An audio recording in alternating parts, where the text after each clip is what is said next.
Martinez, and today I will be talking about my love for travel. Thanks to my parents, I've had many opportunities to go to many countries, but there are 3 trips that have been the most influential, which I would like to share with you today. When I was 8 years old, my grandparents took me and 4 of my older cousins to Germany. As you can imagine, this trip was full of firsts.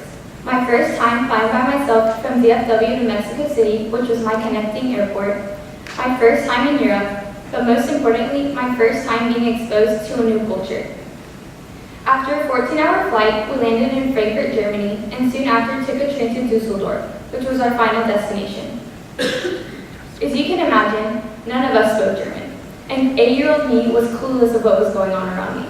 So any time that we needed to ask for directions, we had to ask people if they spoke English first. But this small hiccup was something that I loved, and that I learned from. Even though we didn't speak the same language as the people around us, we were still able to communicate. The main reason we took this trip was to meet my great aunt, Tante Ruth. Tante Ruth was celebrating her 100th birthday, and she was still walking and living on her own. Tante Ruth, when we got to her house, sat us all around her table and started to talk to us about her life story. She had lived through both World War I and World War II. What she told us and stuck with me most was when she described the long nights she spent in bomb shelters, hoping that she would come out the next day. Meeting Tante Ruth was such a great experience, and I learned so much from her. But there were other aspects of Germany that stuck with me. I remember walking through the streets drinking hot chocolate. I remember ice skating by the cathedral in Cologne, and I remember eating a lot of really good food. And if you know me, you know I love eating food. Germany was my first exposure to a completely new culture, and the moment when I believed my love for traveling really began. For my 15th birthday, my parents gave me the choice to pick between a trip or to have a quinceañera party. For those of you that don't know, a quinceañera party is a celebration is a Mexican tradition where you celebrate a girl turning into a woman. But for me, I wanted to go on a trip. So I wanted to go somewhere that was very rich in history and culture.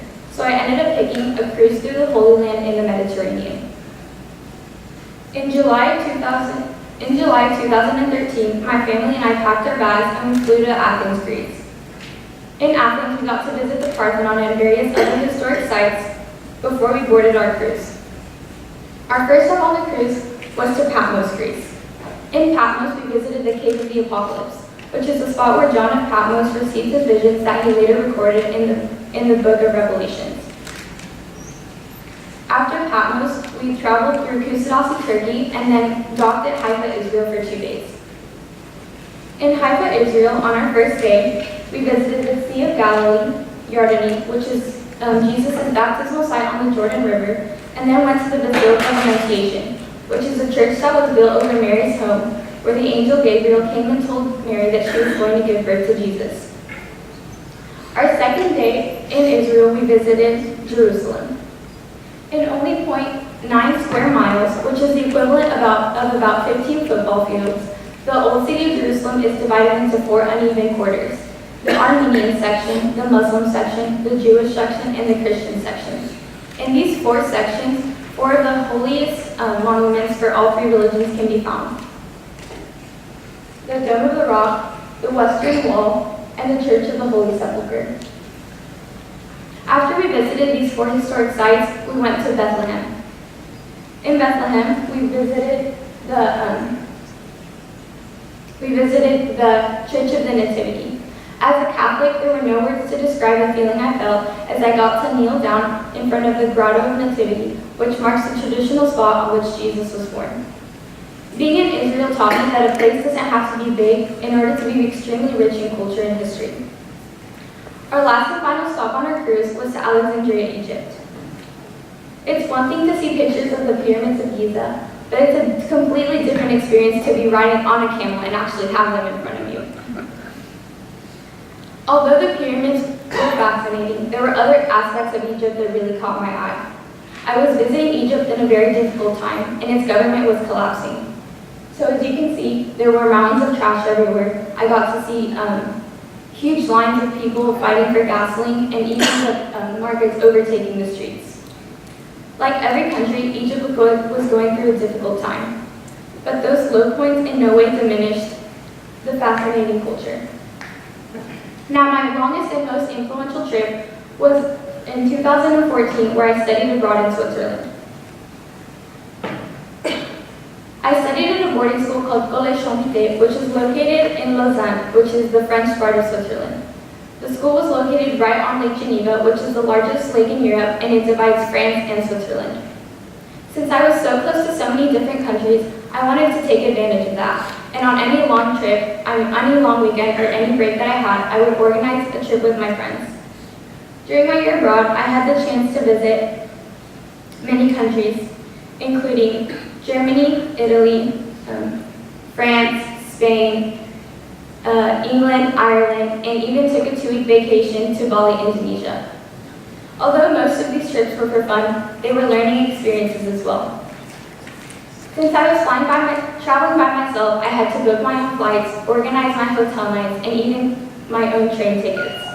So, as you can imagine, I was learning to be more independent, and I didn't have my parents there to tell me when to get on my flight or to keep me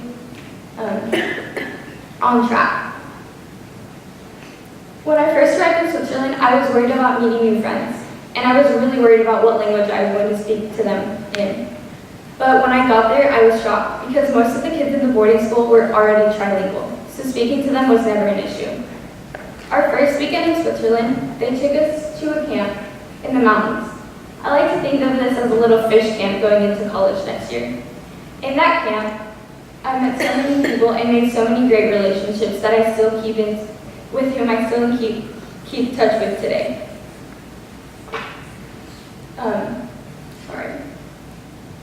Another way Switzerland prepared me for college next year was by having a roommate. Being the only girl in a family of 3 children, I'm used to having my own space, including my own bedroom and my own bathroom. But having a roommate was a great experience for me.